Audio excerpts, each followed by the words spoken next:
오늘 말씀의 제목은 이제는 광야가 아니라 도시다. 이제는 광야가 아니라 도시다. 훈련이 아니라 실전이다. 라는 말씀을 제목 가지고 여러분과 함께 말씀 나누기로 합니다. 오늘부터 보게 되는 말씀은 사사기의 말씀이에요. 여호수아가 죽고 난 뒤 약 350년간의 사사시대의 이스라엘의 역사를 다루고 있는 것이 바로 사사기의 내용입니다. 우리는 지난 시간까지 가나안을 정복하고 이스라엘 12지파가 그 땅을 분배받게 된 내용을 다루고 있는 여호수아서를 살펴보았어요. 그리고 우리는 그 내용들을 보면서 이스라엘이 그동안 하나님의 나라, 즉 가나안 땅에 하나님의 나라를 세우기 위해서 그들이 광야에서 철저하게 훈련을 받고 자신들 앞에 놓인 어떠한 대적이라도 하나님의 능력으로 물리쳐 주시는 그런 놀라운 능력을 체험했기 때문에 이들이 이제 가나안 땅에 들어가서 하나님의 나라를 세우는 강력한 존재가 될 것이라고 기대했습니다. 그런데 오늘부터 보게 되는 사사기의 말씀을 보면 우리의 기대는 한꺼번에 산산조각 나는 것을 발견하게 돼요. 이스라엘은 전쟁 후 자신들의 삶이 평안해지자마자 곧바로 타락의 길로 들어섭니다. 훈련의 장인 광야에서는 괜찮았는데 실전의 장인 가나안에 들어왔더니 기대 밖의 결과가 이스라엘 가운데 펼쳐지게 된 거예요. 이스라엘은 자신들의 삶에 평안이 찾아오고 자신들이 가나안의 쾌락적이고 자극적인 문화에 노출되기 시작하면서 그동안 하나님께로부터 배워왔던 신앙의 개념들과 철학들을 마구잡이로 버려대기 시작했습니다. 결국 하나님께서는 이런 사사 시대를 평가하기를 사사기 21장 25절을 통해 이렇게 평가하세요. 그때에 이스라엘의 왕이 없었으므로 사람이 각기 자기 소견에 오른 대로 행하였더라. 이스라엘은 인간 왕이 존재하지 않는 특수한 나라입니다. 그 이유는 그들은 하나님을 왕으로 모시고 살아가고 있는 국가이기 때문에요. 그럼에도 성경이 사사시대에는 이스라엘의 왕이 없었다라고 표현하고 있는 것은 하나님을 왕으로 모시고 그분의 통치를 받으며 살아가야 할 이스라엘이 하나님을 자신의 왕으로 인정하기를 거부했다는 겁니다. 그리고 자신의 인생에 스스로가 왕자리에 앉아서 저마다 자기 생각에 옳은 대로 행동하고 판단하며 살아가는, 즉 하나님을 철저하게 반대하며 살아가는 삶을 살기 시작했다는 거예요. 요즘 시대를 우리는 포스트 모더니즘 시대라고 얘기합니다. 그런데 사사시대는 마치 구약판 포스트 모더니즘 시대였어요. 그로 인해 이스라엘은 이전까지 경험해보지 못했던 주변 나라들로부터의 공격과 핍박에 시달리게 됩니다. 그것은 하나님의 보호하심이 그들 가운데 사라졌기 때문에. 사실 지금까지 이스라엘이 강력할 수 있었던 것은 하나님께서 비천한 노예에 불과했던 그들을 당신의 백성 삼아주시고 당신께서 그들을 인도하시고 보호해 주셨기 때문에 그들이 강력할 수 있었습니다. 그러나 이제 그 하나님께 반역하고 고개를 돌려버리니 그들에게 하나님의 보호하심이 사라졌고 주변국들에게 조롱당하는 약소국으로 전락하고 말았다는 거예요. 이런 의미에서 하나님께서 오늘 우리에게 이 말씀을 주시는 것은 우리도 이런 위험성이 다분한 존재들이라 여기셨기 때문이라고 저는 생각합니다. 요즘 시대는 절대적인 것이 사라진 시대입니다. 그리고 각자가 생각하는 것이 옳은 대로 생각합니다. 교회에서도요, 하나님의 말씀이 절대적이라고 이 자리에 모여있지만 언제나 자기 생각이 우선이에요. 하나님의 생각과 자기 생각이 충돌할 때는 하나님의 생각을 버리고 자기 생각을 붙들며 살아갑니다. 마치 사사시대처럼 자기 소견에 옳은 대로 행동하고 판단하고 결정하며 살아가는 사람들, 이 시대 역시 사사시대와 다를 바가 하나도 없다는 거예요. 만약 하나님을 믿는 사람들이 이런 시대에 동화돼서 살아서는 하나님의 보호하심의 은혜, 축복들을 경험하기는 불가능합니다. 그렇다면 우리는 앞으로 몇 주간 사사기의 말씀을 살펴보면서 우리가 신앙인으로서 이 시대를 바르게 살아갈 수 있는 하나님의 보호하심의 축복을 누릴 수 있는 길이 무엇인지를 발견할 수 있어야 돼요. 그때 우리는 이스라엘 백성들처럼 되지 않고 하나님의 나라와 뜻을 이루는 참된 그리스도인이 될 수 있다는 것. 그렇다면 사사기의 서론격인 오늘 말씀을 통해서 하나님께서 우리에게 가르쳐 주시는 영적인 참 진리가 무엇인지 오늘 말씀을 통해 여러분과 세 가지로 함께 묵상해 보고자 합니다. 첫째로, 우리가 하나님의 나라를 세워야 할 곳은 광야가 아니라 세상 속이라는 거예요.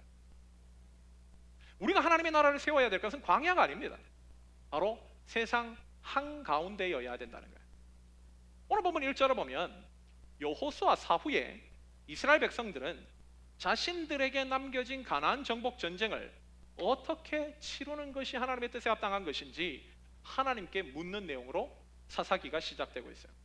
그 무렵에 하나님께서는 유다 지파를 선봉으로 해서 가나안 정복 전쟁을 마무리할 것을 말씀하십니다.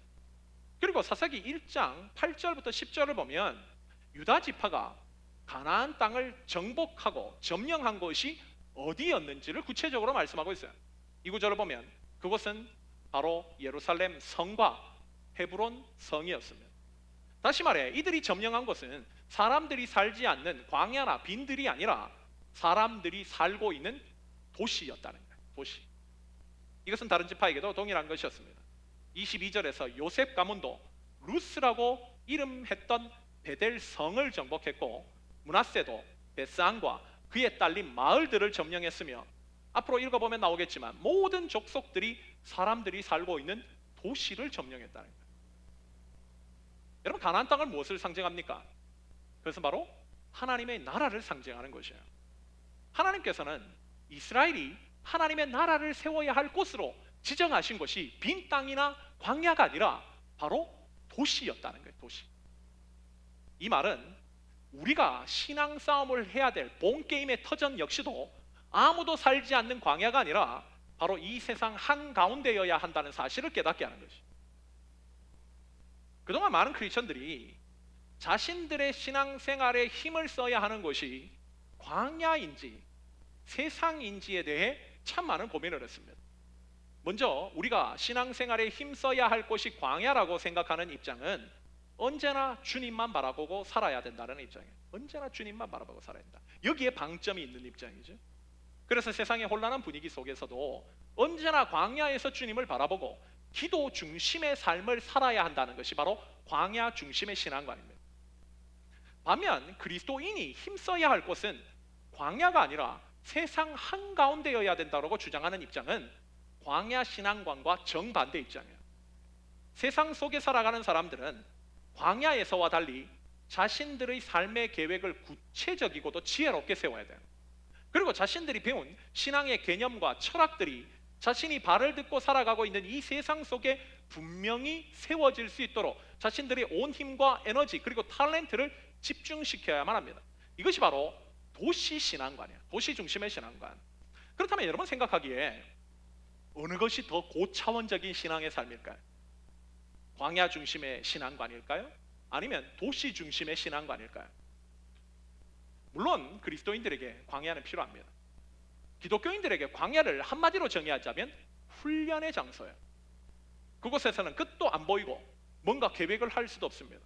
광야로 일단 들어가면 자신이 가진 것도 없고 할 수 있는 것도 많지 않기에 그저 주님의 인도하심을 바라보고 구름 기둥이 움직이면 움직이고 불 기둥이 멈춰서면 몇 날 며칠이든 멈춰서 있는 곳이 광야입니다. 또한 광야에서는 하나님께서 매일매일 만나와 메추라기를 먹여주시기 때문에 생존을 위해서 그 어떤 계획을 세울 필요도 없어요. 자신의 생각과 계획을 내려놓고 매일 전적으로 주님과 동행하면서 주님의 인도만 구하면 됩니다. 그런데 문제는 성경을 우리가 집중해서 보면 하나님께서는 당신의 백성들을 언제나 광야 속에 가두어 두셨냐는 점입니다. 그렇지 않죠. 이스라엘 백성들은 광야 40년의 훈련을 마치자마자 도시 세계관이 펼쳐지는 가나안 땅으로 들어가야만 했습니다. 실제 이스라엘 백성들이 가나안에 들어가자 그들의 삶은 광야에서의 삶보다 훨씬 더 복잡해지고 다양해지기 시작했어요. 일단 도시에서는요, 광야에서 매일매일마다 떨어지던 만나가 멈췄습니다. 이제 이들은 하늘만 바라보고 가만히 있으면 되는 것이 아니라 지금부터는 농사를 지으면서 땀을 흘려 노력을 해야 했습니다. 또 세상 속에서는, 즉 광야에서는 세상 속에 보이지 않았던, 즉 세상 광야에서만 보였던 하나님의 인도하심의 실체인 구름 기둥과 불 기둥이 언제나 그들을 따라다녔어요. 이제는 자신들이 40년 동안 광야에서 실제로 하나님께 배운 그 신앙의 체험적인 개념, 그동안 몰랐던, 즉 구름 기둥과 불 기둥을 체험하면서 하나님이 그들과 늘 함께 하신다라는 그 경험의 내용들을 가지고 실제 삶의 현장인 가나안 땅에서 하나님이 자신들의 육신의 눈에 보이지 않더라도 하나님의 나라와의 가치가 구체적으로 그 땅에 구현될 수 있도록 이제는 힘쓰는 실제적인 삶을 살아야만 했습니다. 정리하자면 광야는 이 도시에서의 삶을 위해 필요했던 배움의 장소였고 훈련의 장소였으며 그들이 본 게임을 치러야 할 곳은 광야가 아닌 도시였다는 거예요. 도시. 이런 면은 예수님의 생애에서도 잘 나타나요. 우리 예수님은 모든 그리스도인들이 본받아야 할 믿음의 본이시자 제자의 모델입니다.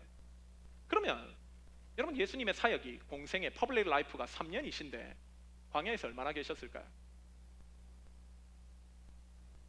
여러분, 예수님의 그 퍼블릭 라이프 동안 광야에 더 많이 계셨습니까? 사람들이 많이 모여드는 도시에 더 많이 계셨을까요? 예수님의 3년의 공생의 기간 동안 그분이 광야 생활을 하신 기간은 총 40일밖에 되지 않습니다. 물론 기도하시기 위해서 사역 중에서도 도시와 무리를 떠나서 한적한 광야로 나오시기도 하셨지만 그것은 새벽과 저녁이라는 한시적인 시간이었을 뿐 주님은 삶의 현장인 도시와 무리를 떠나지 않으셨어요. 광야에서 독수공방하고 계시지 않았습니다. 오히려 그분은 수많은 사람들, 특별히 죄인들과 부대껴 사시면서 당신의 말과 행동으로 하나님의 나라의 가치가 그들 가운데 스며들 수 있도록 당신의 모든 에너지를 집중시키셨어요. 그런데도 요즘 신앙인들의 삶을 보면 입으로는 예수의 제자라고 얘기하는데 참 주님의 삶과는 반대되게 살아간다는 생각을 지울 수 없습니다. 얼마 전 한국에서요, 나는 죽고 예수로만 사는 삶, 살자, 이런 구호로 또 묵상으로 유명한 목사님이 계신데 그분의 글을 읽으면서 참 많은 생각을 하게 됐는데요. 먼저 전제하기를 저는 그분 존경해요. 그리고 그분이 예수님과 동행하는 삶을 사시고 영적으로 풍성한 삶을 살고 계신다는 것을 저는 의심하지 않습니다. 그럼에도 그분이 특별히 한국 사회가 정치적으로나 어떤 여러 가지 문제로 혼란스럽고 위기가 있을 때마다 그분이 늘 기독교인들이 이때는 광야로 들어가야 된다라고 주장을 하시면 참 뭔가 답답함을 지울 수가 없습니다. 뭔가 앞뒤가 바뀌어도 크게 바뀐 것이 아닌가 하는 생각이 많이 들어요.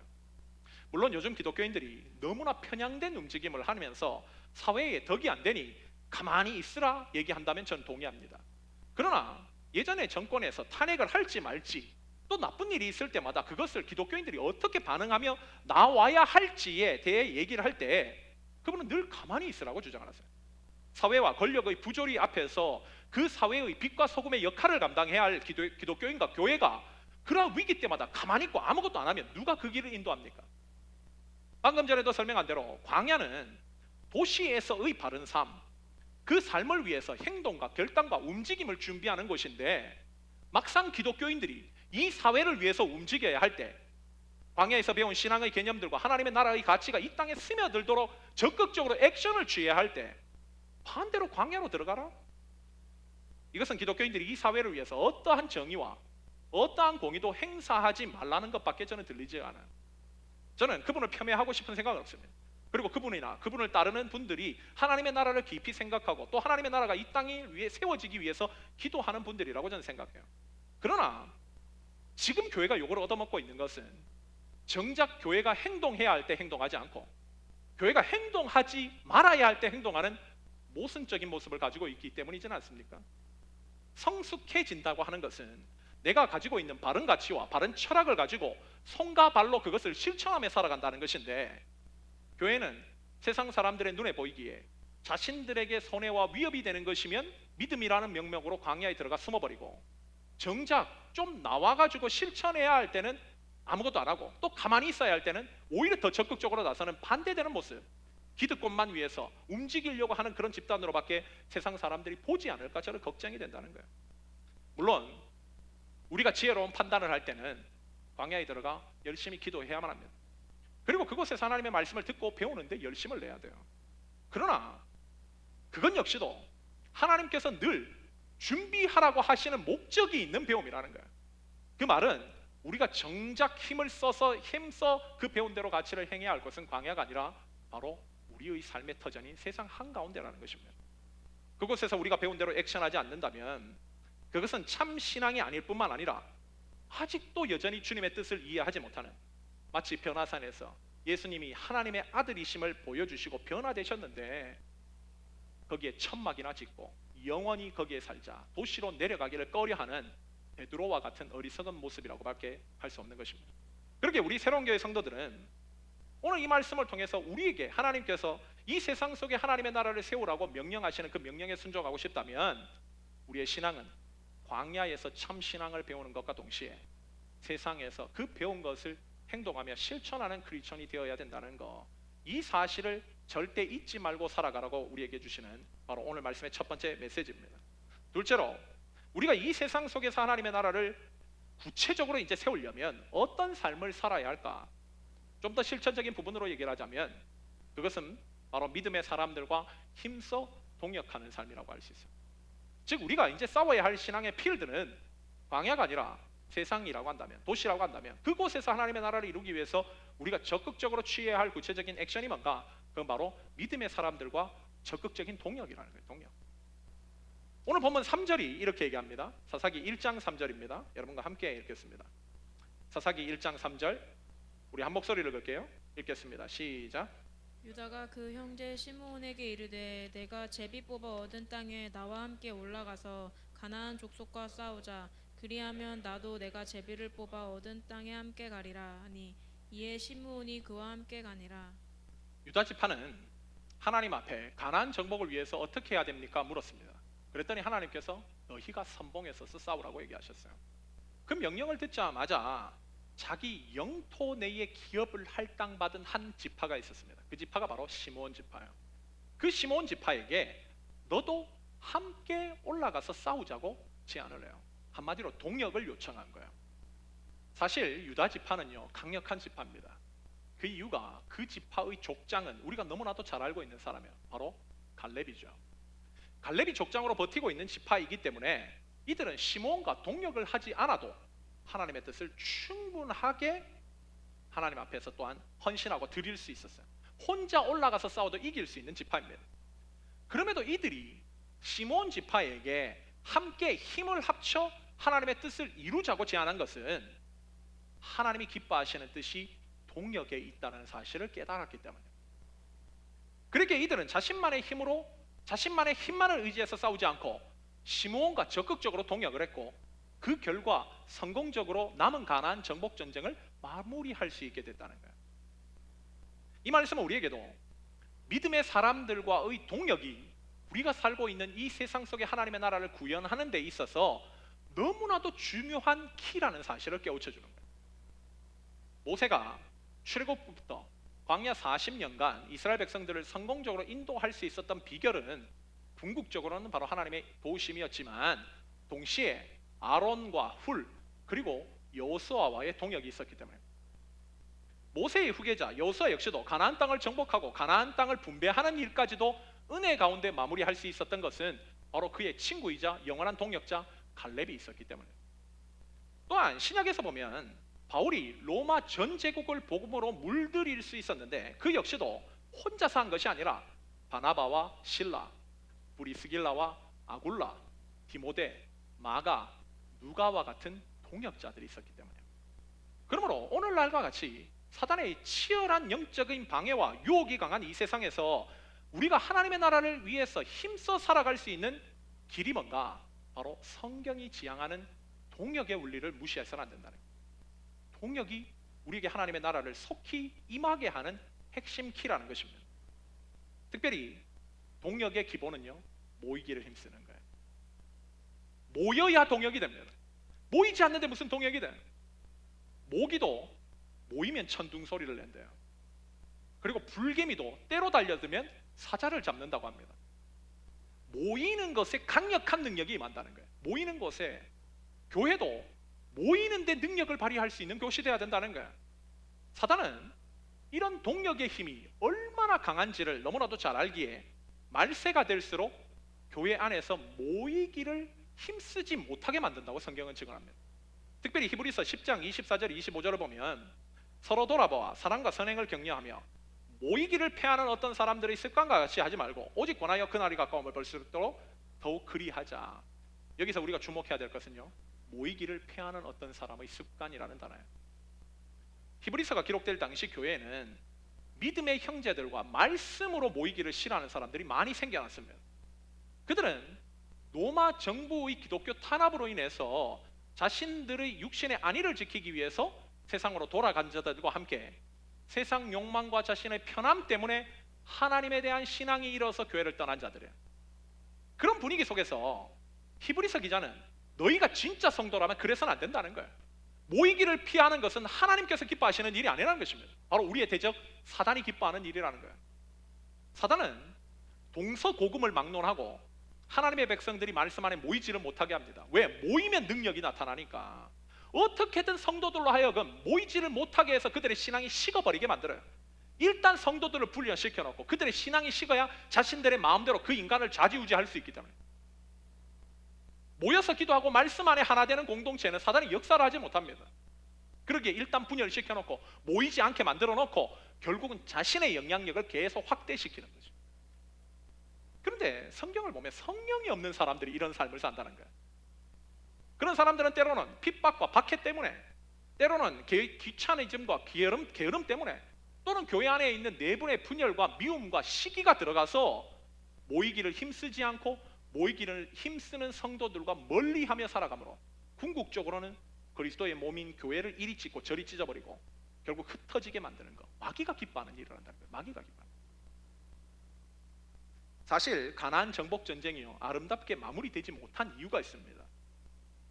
오늘 이렇게 사사기에서 뭔가 아름답게 되지만 우리가 다음 주부터 보게 되지만 이제는 이스라엘이 너무나 영적으로 나락으로 떨어집니다. 즉 가나안 정복 전쟁이 아름답게 귀결된 것이 아니라는 거예요. 왜 그랬을까? 그 가장 큰 이유가 뭔가?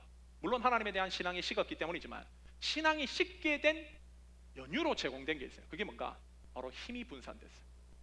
동력이 깨졌습니다. 처음 이들이 가나안 땅에 함께 들어왔을 때는요 가진 게 없어요. 세상적으로 누릴 수 있는 것이 없습니다. 다 빈털터리로 들어왔어요. 세상적으로 지킬 것이 없다 보니까 동역이 잘 됐어요. 그러나 이들이 정착하기 시작하면서 개인의 사유재산이 생겨나기 시작합니다. 그리고 세상적으로 지킬 것이 많아지기 시작해요. 개인적으로 할 일이 많아졌습니다.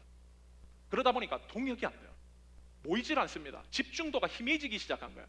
결국 그러다 보니까 이스라엘이 신앙 안에서 계속 모여야 영적으로 뜨겁고 세상을 이길 힘이 제공되는데 모이지를 않으니 마귀가 장악을 하는 거예요. 가나안의 타락한 문화에 오염되기 시작한 것입니다. 그러다 보니 믿음의 뜨거움이 사라져서 결국 가나안 문화에 동화되고 말았다. 이게 사사기의 내용이에요.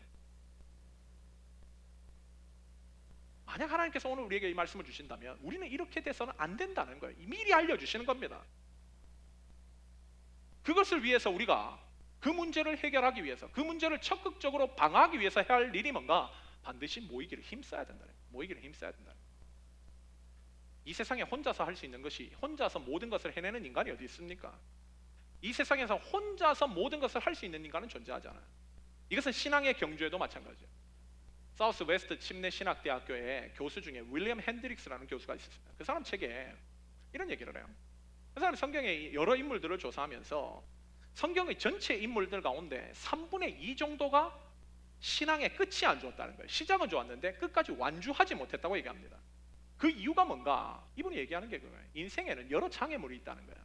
우리도 살면서 인생이 여러분 뭐 고속도로처럼 탄탄대로입니까? 얼마나 많은 위기와 어려움들, 예상치 못하는 사건들과 그런 어떠한 것들이 얼마나 많아요. 거기에서 사람들이 부딪히고 또한 치이고 이러면서 쓰러지고 자빠지고 슬럼프에 빠지기도 하고 또 낭망하기도 하는데 믿음의 경주를 완주하지 못한 3분의 2의 특징이 뭔가? 넘어졌을 때 도와줄 사람이 없는 거예요. 신앙의 낭망에 빠져있고 슬럼프에 빠져있고 세상에 나가는데 그것을 끌어내올 수 있는 믿음의 친구가 없는 겁니다. 그들을 영적으로 뜨겁게 할 수 있는 신앙의 모임이 없는 거예요.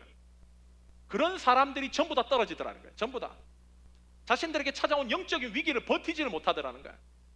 이런 것을 보면요 신앙생활 역시 동역 없이는 절대로 안 된다는 거예요. 동역 없이. 물론 궁극적으로 하나님의 도우심이 가장 중요하죠. 그러나 성경은 그와 함께 믿음의 동역자들과 함께 믿음의 경주를 할 때에 이 경주를 완주할 수 있다라고 강조하는 바도 동일하게 강조되고 있는 바라는 거예요. 아까도 얘기했지만 우리가 존경하는 사도 바울, 그가 로마서 16장에서요 자신의 동역자들의 이름을 열거합니다. 거기 몇 명이나 나오는 줄 아세요? 무려 37명이 나와요. 로마서라는 그 기록을 할 때에 그가 기록되고 있는 그 자리에서 정말 복음을 위해서 헌신할 수 있었던 그의 삶의 바탕과 힘이 뭔가? 동역자들이다. 동역자들. 그 역시도 복음의 지체들과 함께 모여 기도하고 교제하고 동역하는 삶을 살았기에 자신에게 당면한 믿음의 경주를 완주할 수 있었다. 오늘 본문에 유다집하죠. 그렇죠. 그들에게는 시몬이라는 동역의 친구들이 있었습니다. 그랬기에 그 역시도 자신들 앞에 당면한 믿음의 싸움에서 승리할 수 있었다는 거예요. 그들이 후에요 남유다를 함께 이룹니다. 그리고 북이스라엘이 몰락할 때도 그들은 끝까지 나라가 어떻게 보면 존속될 수 있었던 것 역시도 저는 이와 무관하지 않다고 생각합니다. 그렇다면 여러분, 이 자리에 앉아있는 여러분에게 믿음의 동역자는 누구입니까? 신앙의 친구는 누구입니까? 여러분들을 지켜주고 여러분 뜨겁게 하는 믿음의 모임은 무엇입니까? 우리에게 모이기를 힘쓰는 것과 동력은요, 무엇보다도 중요한 가치예요. 인간은 연약합니다. 그럼에도 마지막 때가 되면 오늘 성경은 인간이 모이려고 하질 않아요. 동역의 가치를 무시하는 일이 빈번하게 발생한다는 거예요. 이게 성경의 진단입니다. 지금 이 시간에도요, 집에서 유튜브를 보면서 예배를 드리는 사람들이 넘쳐나고 있어요. 그런 사람들은요, 소위 가나안 성도라고 하죠. 가나안이란 무슨 뜻인 줄 아세요? 가나안 거꾸로 하면 뭡니까? 안 나가요. 교회를 안 가요. 가나안 성도들이 날이 갈수록 증가합니다. 여러분, 이게 하나님의 말씀에 이거 하나님의 말씀에 하나님께서 보시기에 좋은 일일까요? 기뻐하시는 일일까요? 정면으로 위배되는 일이에요. 이럴 때일수록 교회는 힘을 잃고 마귀가 역사한다는 것입니다. 그리스도인들이 세상에 쉽게 동화되고 사단이 일을 하는 것이 바로 이럴 때 일어난다는 거예요. 그러기에 우리는 내가 너무나 연약하고 언제나 세상 가운데 무너질 수 있는 위험성을 가지고 있는 존재이기에 동역의 가치, 모임의 가치를 소중하게 생각하며 살아가야 돼요. 그럴 때에 우리 안에 당면하여 있는 이 도시 속에서 하나님의 나라를 이루기를 원하시는 하나님의 놀라운 가치를 실천하고 성취할 수 있는 참 그리스도인으로 살아갈 수 있다는 것, 이것이 오늘 본문을 통해서 우리가 붙들라고 말씀하시는 오늘 말씀의 두 번째 메시지입니다. 마지막으로 우리가 세상 속에서 하나님의 나라를 세우는 참 그리스도인이 되려면 하나님과 동행해야 돼요. 성도들과 믿음의 동역을 하는 것, 모이기를 힘쓰는 것 중요합니다. 거기에 더해 하나님과 동행할 때의 결실이 이루어져요. 오늘 본문 22절이 이렇게 얘기를 하고 있어요. 오늘 본문 1장 22절입니다. 여러분과 함께 읽겠습니다. 오늘 본문 1장 22절 한 목소리 읽겠습니다. 시작. 요셉 가문이 베델을 정탐하게 하였는데 1장 22절입니다. 우리 다시 한번 읽을게요. 함께 읽겠습니다. 시작. 요셉 가문도 베델을 치러 올라가니 여호와께서 그와 함께 하시니라. 오늘 본문을 보면 요셉 지파에게 승리를 주신 그 승리의 비법이 어디에 있었는가? 바로 하나님이 함께 하셨기 때문이라고 얘기해요. 근데 이것은 오늘 본문 19절에서도 반복되는 바입니다. 하나님이 함께 하셨다. 하나님이 함께 하셨다. 즉 가나안 전쟁은 하나님과 동행하면서 그분의 인도하심을 따름으로 말미암아 승리하게 되는 전쟁이었다는 거예요. 그럼에도 이 전쟁이 만족스럽게 끝나지 못한 것은 하나님이 함께 하시지 않았기 때문이 아니라 그들이 하나님을 놓아버렸기 때문에, 그분을 온전히 신뢰하지 못하고 그분에게 불순종했기 때문에 이것이 아름답게 마무리되지를 못합니다. 이런 면에서 우리가 이 세상 속에서 하나님의 나라를 세우며 살아가는 참 그리스도인이 되기 위해서 무엇보다도 중요한 것은 하나님과 동행이라는 사실을 알게 돼요. 동행, 하나님과 동행하는. 특별히 여호수아 1장을 봐도 가나안 정복 전쟁을 수행해야 하는 여호수아가 그 막중한 책임 때문에 어려움을 느끼자 하나님이 그에게 3번씩이나 강조한 게 있어요. 그게 뭔지 아세요? 내가 너와 함께한다. 내가 너와 함께한다. 내가 너와 함께한다. 동행의 약속을 주셨어요. 여호수아는 하나님의 그 동행하심의 약속을 붙들고 하나님의 두 손을 꼭 붙들고 나아갔기 때문에 승리할 수 있게 됐다는 거예요. 근데요, 이건 우리에게도 동일하게 주어져 있는 약속입니다. 예수님은 부활하시고 승천하시기 전에 복음 전파의 사명을 가지고 있는 당신의 제자들에게 임하셔서 이렇게 얘기하세요. 볼지어다 내가 세상 끝날까지 항상 너희와 함께 있으리라. 즉 우리가 세상 속에서 강해지고 하나님의 거룩하신 뜻을 이룰 수 있는 유일한 길, 하나님의 나라를 우리가 발을 딛고 있는 이 세상 속에 구현되게 할 수 있는 유일한 방법은 바로 예수님과 동행하는, 동행밖에 길이 없다는 거예요. 우리의 싸움은요, 삶의 어떤 영역이든, 그것이 학업이든 가정이든 직장이든 간에 예수님이 함께 하시면 승리하는 싸움입니다. 우리 가정 어떻게 변화시켜요? 예수님이 우리 가정에 들어오면 돼요. 우리 직장 어떻게 변화시킵니까? 예수님이 우리 직장에 들어오시면 돼요. 내 삶의 영역 가운데 내가 어떻게 하면 승리하는 삶을 살 수 있습니까? 내 삶에 예수님이 들어오시면 됩니다. 그러면 끝나는 게임이에요. 우리는 가장 간단하고 명확한 키를 가지고 있으면서도 이것을 사용하지 못하면 이 사람이야말로 너무나 어리석은 인간이라 아니할 수 없는 거죠. 그렇다면 우리가 예수님과 동행하기 위해서 필요한 전제 조건이 뭘까요? 자, 예수님이 동행하면 우리가 승리해요. 그렇다면 우리가 예수님과 동행하기 위해서 필요한 전제 조건이 뭘까요? 한 두 가지가 있다고 생각해요. 첫 번째는 나의 약함을 알아야 돼요. 나의 약함을. 여러분, 인간이 강합니까? 약합니까? 너무나 쉬운 질문인가요? 인간이 강하다는 입장은요, 인간의 능력을 중심으로 생각하는 입장이에요. 인간의 머리에서 나오는 걸 보면 참 놀라운 게 많아요. 저는 비행기를 탈 때마다 놀라움을 금치 못합니다. 아니, 그 무거운 것이 어떻게 떠요? 하늘을 날아다녀. 자동차는 못 날잖아요. 근데 걔는 자동차를 태울 뿐만 아니라 탱크까지 떼우고 날아갑니다. 그거에 더해서 우주까지 날려보내요. 이런 거 보면 인간은 정말로 못하는 게 없는 것 정도로 그렇게 능력이 무궁무진하게 보입니다. 그러나 인간이 이런 능력을 발휘한다고 해서 인간이 모든 것을 할 수 있는 건 아니에요. 제가 예전에도 얘기했는데요, 저희 딸 미니가 돌이 되기 전에, 1년이 되기 전에 감기에 자주 걸렸어요. 수원에 살았을 때인데, 그 감기에 걸리면서 돌 지나서였죠. 돌 지나서 감기에 걸리면서 어떤 위기가 있었냐면, 우리가 셀시어스로 사람의 체온이 36.5도시잖아요. 이게 감기가 걸리면 애들은 열이 납니다. 이거 한마디로 그 안에서 병균과 싸우는 거죠. 그러면서 열을 나는데, 열이 39도, 40도가 넘어가면 안 돼요. 40도가 넘어가면 애 뇌에 치명적입니다. 그러니까 어떻게 하든 열을 내리기 위해서 해열제도 주고 닦이는데, 보통 해열제를 주면, 아이의 해열제 같은 경우는 보통 한 6시간 뭐 이렇게 돼요. 해열제를 주면 그 즉시는 듣는데, 감기가 심할 경우에 한 2시간 정도 있다가 열이 막 올라요. 해열제가 이제 듣질 않는 거죠. 근데 해열제를 많이 주면 안 되니까 닦인다고요. 막 닦여서 어떻게 하든 열을 내리려고 하는데, 미니가 어떤 일이 있었냐면, 돌 착진하면서 어떤 일이 있었냐면 열성 경련이 일어났습니다. 열성 경련이 뭐냐면, 사람의 열이 너무 많아지고 열이 너무 뜨거우면 몸이 경련을 일으키는 거예요. 발작 증세를 일으키는 거예요. 이제 막 돌진한 애가 그러면서 눈이 뒤집어지는 거예요. 온몸에 사지가 막 다 굳어버리고. 그래서 구급차에 2번이나 실려갔어요. 119 막 해가지고 실려가가지고 이랬는데, 의사 얘기가 1년에 3번 정도 그 증상이 되면 반드시 뇌파 조사를 해야 된다는 거예요. 만약에 뇌에 데미지가 가면 얘가 어떻게 될지 모른다는 거예요. 앞으로 한마디로 장애가 될 수 있는 거죠. 그러니까 부모 입장에서는 그걸 1년 동안 그렇게 이루어진 부분들 때문에 저희에게는 말하지 못할, 어떻게 보면 약간 트라우마 내지 상처가 됐어요. 굉장히 걱정이 되는 거예요.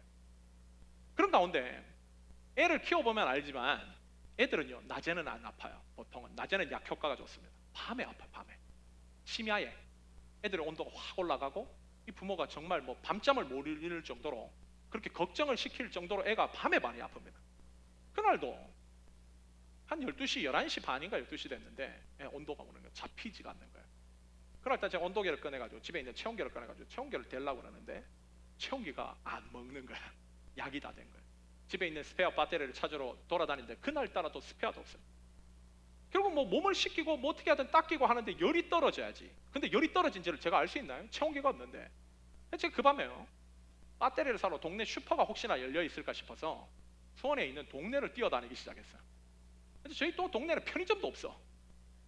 그런 상태에서 뛰어다니면서 제가 그 뛰는 순간 뭐 어떤 생각을 했냐면, 참 아빠로서, 인간으로서의 무력함을 절실하게 느꼈어요. 배터리 하나 없어가지고 이거조차 사용하지 못하게 하는, 아이가 아픈데 어떻게 해결하지 못하는 저의 제 자신에 대한 무력함 때문에 얼마나 제 자신에 대해서 초라함을 느꼈는지 몰라요. 그래서 제가 얼마나 기도했는지 모릅니다. 하나님 지켜주십시오. 도와주십시오. 다행히 다음 날까지 애가 온도가 너무 많이 올라가지 않고 당연히 자연스럽게 어떻게 보면 좀 해결이 됐어요. 다음 날은 그래도 뭐 병원도 갈 수 있고 또 뭐 어떻게 보면 배터리를 살 수 있으니까. 제가 그날 아침에 아직도 잊지 못하는 게, 이 2가지 사건 때문에 제가 참 그것이 많이 각인됐는데, 뉴스를 보는데요, 어떤 뉴스가 나왔냐면 서울에서 초등학생 5학년짜리가 자기 방에서 태권도 도복으로 목을 매서 자살한 얘기였어요. 그 아이가요, 학원을 5개를 다녔습니다. 마지막 학원이 태권도 학원이었던 것 같아요. 태권도 학원에서 돌아오자마자 자기 방에 들어가서 너무 공부가 힘들고 삶이 답답하다고 초등학교 5학년짜리가 자기 방에다가 목을 메고 자살했어요. 여러분, 서울에서요, 학원을 5개 보낼 수 있을 정도면요, 잘 사는 집일까요? 못 사는 집일까요? 잘 살아요. 제가 같이 리버티에서 공부했던 우리 목사님 한 분이 서울 낙성대로 교회 사역이 돼가지고 가셨는데 그때 2학년으로 갔거든요. 그 아이가. 근데 학원 자기 2학년 반에 있는 그 낙성대에 있는 그 초등학교에 학원 5개 안 보내는 집은 그 목사님 집밖에 없어. 5개 보내는데 학원비가 한 달에 150만 원 든다는 거예요. 그분이 160 받으면 사역하셨거든요. 어떻게 보내요? 아파트에서 노는 애는 그 목사님 아들밖에 없어. 애들이 없어요. 애들이 없어. 그러면 여러분 5개를 보낸다고 하는 건요, 돈이 되는 집이에요. 그 부모가 자신의 그 경제적인 수준으로 아이에게 모든 걸 해줄 수 있다고 자부했겠죠. 남들 보내는 만큼 우리 아이는 훌륭하게 키울 수 있다고 생각했을 겁니다.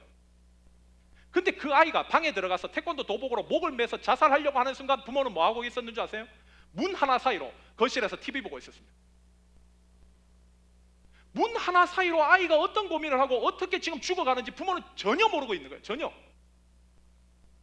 제가 이 사건을 경험하면서요, 이 두 사건을 보면서 제 마음속에 각인된 게 뭔가, 인간은 처절하게 가장 중요한 부분에서는 무력한 존재라는 거예요.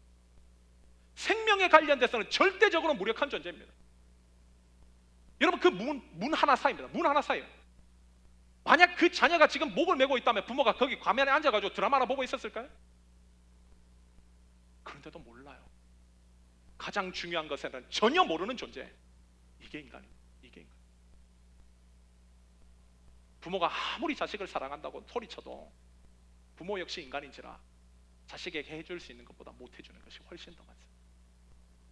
아무리 인간이 자기 자식을 사랑해도 자식과 영원히 함께 있을 수 없습니다. 언제나 함께 있을 수 없습니다. 왜? 인간은 시공간의 지배를 받기 때문에. 시공간의 지배뿐만 아니라 시공간에 함께 있다 할지라도 인간은요, 전능하지 않습니다. 이런 하나님과 나 사이의 절대적인 존재를 자각하고 내가 연약하다는 사실을 깨닫는 자들만이 모든 문제 앞에 하나님 앞에 겸손하겠습니다. 그리고 하나님을 의지합니다. 하나님 앞에 의뢰해요. 그런 나의 연약함에 자각이 있는 사람들만이 하나님과 동행하기 위한 손잡음의 출발이 될 수 있다. 이것이 없는 사람은 손 절대 안 잡겠죠. 내가 연약한다는 걸 알아야 전능하신 하나님을 붙든다는 거예요. 이게 하나님을 향한, 하나님과 동행을 향한 첫 출발점입니다. 그 다음에는 뭔가, 그 사실을 깨달았다면 하나님과 동행하기 위해서 매일의 시간에 예수님과 교제하기 위한 시간을 여러분들이 드리기 시작해야 돼요. 하루 24시간 중에 이 시간만큼은 예수님과 동행하고 교제하는 시간으로만 드리겠다라는 시간의 구별이 있어야 돼요. 시간의 헌신이 있어야 됩니다. 믿음으로 산 사람들, 신앙의 선배들은요, 이 시간으로 가장 좋은 시간으로 얘기하는 것이 바로 아침 시간이에요. 저도 큐티나 말씀 묵상이나 개인적인 경건 생활을 하면서 아침에도 해보고 저녁에도 해보면서 느낀 게 뭐냐면, 저녁에 어쩌면 더 집중이 좋을 수도 있어요. 그런데 저녁에 아무리 큰 은혜를 가지고 있다 한들 아침에 일어나면요, 대부분 다 까먹어요. 잘 기억나지 않습니다. 그런 아침 시간에 깨달은 은혜가 있다면 그거는요, 하루의 삶에 훨씬 더 상대적으로 잘 연결이 됩니다. 내 삶의 모든 것. 그래서 신앙의 선배들은 아침 시간을 하나님 앞에 드리는 것을 계속 권면했던 것 같아요. 중요한 것은 우리가 하루 중 어떤 특별한 시간을 하나님과 교제하는 데만 드리는 것에 우리의 삶이 습관화되어야 돼요. 지난번에 얘기했듯이 우리의 삶의 펀더멘탈이 돼야 됩니다. 이 부분이, 이것이 여러분이 여러분의 삶에서 하나님의 나라를 세우기 위해서 반드시 필요한 예수님과의 동행의 걸음이라는 거예요. 이 시간이 구별되는 거예요. 호세아서를 보면 재밌는 구절이 있어요. 호세아가 자신의 아내가 고멜이잖아요. 음란한 여자입니다. 결혼했는데도 원래 음란한 여자였고 하나님께서 그 여자하고 결혼하라고 데려왔는데 남편에게 만족하지 못해요. 여전히 다른 남자들과 잠자리 하고 있는, 바람 피고 있는, 죄를 못 버리는 여인입니다. 호세아가 특별히 그녀를 치료하기 위해서 호세아 3장 3절을 보면 이런 제안을 해요. 너 죄를 치료받아야 돼. 음란의 죄를 끊어야 돼. 그러기 위해서는 네가 나와 함께 해야 될 게 있다. 그러면서 호세아 3장 3절에서 그 치료법으로 얘기하는 게 뭔가 이렇게 얘기합니다. 그에게 이르기를 너는 많은 날 동안 나와 함께 지내고 음행하지 말며 다른 남자를 따르지 말라. 나도 내게 그리하리라. 여기서 호세아가 고멜에게 치료 방법으로 제시한 게 뭔가, 많은 날 동안 나와 함께 지내고, 호세아와 함께 매일매일마다 교제하면서 호세아와 함께 거하는 방법이 그녀의 죄를 치료할 수 있는 방법이에요. 저는 이 구절을 보면서 영적인 승리의 원리가 여기 있구나라는 사실을 깨달았습니다. 그것이 뭔가? 하나님과 계속 교제하는 거예요. 하나님을 계속 접하는 거예요. 하나님과 매일매일마다 만나는 겁니다. 이게 영적인 승리의 비법이라는 거예요. 우리 한국 사람들이요, 김치 좋아하죠. 김치 좋아하죠. 마늘 좋아합니다. 미국 사람 좋아합니까? 물론 뭐 서구화돼, 뭐 동양화되어 있는 그런 거 좋아하는 사람들 좋아하지만 대부분은 냄새거려요. 그러면 왜 한국 사람들은 김치를 좋아하고 서양 사람들은 왜 김치 싫어할까요? 청국장 우리 좋아하죠. 이번에도 제가 명환이 집에 한번 갔더니 청국장 해주더라고요. 너무 좋아가지고 실컷 먹더라고. 근데 청국장 좋아요. 서양 사람들 좋아합니까? 이거 뭐 똥인지 된장인지 구별 못하잖아요. 걔들은. 좋아합니까? 왜 싫어할까요? 우리는 왜 좋아하고 그 사람들 왜 싫어할까요? 이유가 뭘까요? 계속 접했느냐 아니냐 이 차이야. 우리는 김치와 청국장, 된장을 많이 접했기 때문에 좋아합니다. 서양 사람들은 안 접했기 때문에 스테이크나 다른 걸 좋아하는 거예요. 우리 아내가요, 미국 처음 왔을 때 렌치 알죠? 그 소스? 그걸 보면서 이게 뭐냐고 막 그랬어요. 지금 잘 드셔요. 왜 그럴까요? 많이 접했기 때문에. 많이 접하면 익숙해지고 좋아하게 되더라는 거예요. 여러분, 만약 내가 렌치도 계속 접하면 좋아하게 되는데, 만약 우리가 영원하시고 전능하신 하나님을 계속 접한다면 우리에게 어떤 일이 일어날까요? 그분과 계속 많은 날 동안 함께 거하는 삶을 계속 반복하고 이것이 펀더멘탈 된다면 우리의 삶에 어떤 역사가 펼쳐질까요? 신앙은 이거라는 거예요. 신앙은 이거라는 거예요. 우리의 삶을 바꾸는 거는 하나님과 되도록 많이 접하는 거예요. 하루 중 어떠한 시간을 특별하게 구별해놓고 그때에는 다른 어떤 것들이 침범하지 못하도록 구별된 시간에 하나님과 전적으로 교제하는 시간을 확보하는 것. 매일매일마다 교제하는 거예요. 이게 우리의 삶을 달라지게 만들고 이게 우리의 삶을 변화되게 만들면 우리의 삶에 하나님의 나라가 세워지게 하는 비법이라는 거예요. 비법. 오늘날 얼마나 이 세상이 물질 추구 쾌락으로 대변되는 세상입니까? 하나님의 나라의 가치를 잃어버리고 우리가 자꾸 흔들리는 이유가 뭐예요? 하나님보다요 사단이 지배하는 세상 문화에 훨씬 더 많이 노출되어 살아가고 있기 때문에 페이스북, 뭐 인스타, 유튜브를 통해서 타락한 문화를 계속 접해요. 계속 하나님과 교제하는 시간은 없고 타락한 문화만 계속 접하니 어떻게 이 싸움을 이깁니까? 어떻게 이 싸움을 이겨요? 우리는 연약한데 흔들리는데 하나님이 안 붙잡아 주시는데. 며칠 전에 우사인 볼트가 시카고에 원정 훈련을 갔다가 호텔에서 젊은 여자와 잠자리를 했습니다. 그리고 다음날 그 여자가 고발을 했어요. 우사인 볼트를. 나 성폭행 당했다. 고발한 거죠. 이것이 맨날 며칠 동안 거의 스포츠 언론을 달구었습니다. 그런데 재밌는 게요, 사람들이 결혼도 안 한 젊은 총각이 결혼도 안 한 연인도 아닌 그 여자와 잠자리를 했다라는 사실에 사람들이 충격을 받기보다 이 관계가 강제적이냐 합의적인 거에만 관심을 가져요. 왜 그럴까요? 이 세상의 문화가 그렇게 병들었기 때문에. 이제는 하나님께서 얘기하시는 기준은 뭐 어떻게 보면 생각의 기준. 기독교인들도 이거 관심 없습니다. 오로지 세상의 기준으로 판단하는 거예요. 세상의 기준으로. 왜 이렇게 됐는가? 우리가 그만큼 하나님과 동행하는 시간이 없다는 거예요. 하나님의 가치에 물들 수 있는 시간이 없어요. 하루 중 자신의 삶에 하나님과 교제하기 위해서 어떠한 뭐 전화도 끊고 카톡도 끊고 정말 가까운 사람들과 끊고 독방에 들어가서 하나님과 정말 순수하게 교제할 수 있는 시간을 가진 그리스도인들이 이 땅에 몇 명이나 될까요? 바쁘다는 핑계로, 귀찮다는 이유로 삶의 습관화가 되어 있지 않았어. 하나님과 교제 없이 살아가고 세상에 즐길 것들만 계속 노출되어 살아가니 그 사람이 어떻게 기독교인으로 바르게 살아갑니까? 우리는 이런 거 보고 깨달을 수 있어야 돼요. 여러분, 이 이스라엘 백성들이 가나안 땅에 들어가서 모이는 일이 없어졌어요.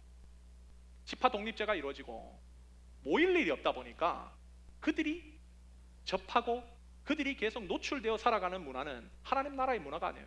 가나안의 문화입니다. 가나안의 문화에 계속 노출되니까 하나님의 나라의 가치를 버리더라는 거예요. 마지막에 이스라엘이 왕이 없었으므로 하나님을 왕으로 인정하지 않는 반역죄까지 가더라는 거예요. 반역죄까지. 여러분, 이건요 과거의 얘기가 아닙니다. 지금도 비일비재하게 발생되는 일이란 발생되는 일. 그 일을 막기 위해서 우리가 필요한 건 뭔가? 하나님과의 동행이에요. 철저하게 시간을 구별해야 됩니다. 그리고 많은 날 동안 하나님과 함께 지내는 시간을 가져야 돼요. 그때 우리의 삶을 통해 하나님의 나라의 가치가 성취되고 실현된다는 거. 이것이 바로 하나님의 나라를 세우기 위해서 참된 그리스도인으로 사는 비법으로 알려주신 주님의 말씀입니다. 오늘 말씀을 마무리하면서 우리는 우리가 싸워야 할 터전, 우리가 싸워야 할 본 게임을 치러야 할 장소가 어딘지를 알게 됐어요. 그것은 광야가 아니라 세상입니다. 교회 안이 아니에요. 교회 안은 광야입니다. 배우고 공급받는 시간이라고 한다면 우리가 싸워야 할 힘을 써서 우리의 에너지와 탤런트를 집중시켜 하나님의 나라의 가치를 구현해야 될 것은 우리가 발을 딛고 있는 세상 한가운데입니다. 이 말은 우리가 예배 잘 참석하고 성경 공부 잘하고 헌금 생활 잘하는 것 중요하지만 이것만 갖추고 있다고 해서 하나님의 나라가 이루어지는 것이 아니라는 거예요. 세상 속에 하나님의 나라의 가치를 실현할 때 이루어지는 거예요.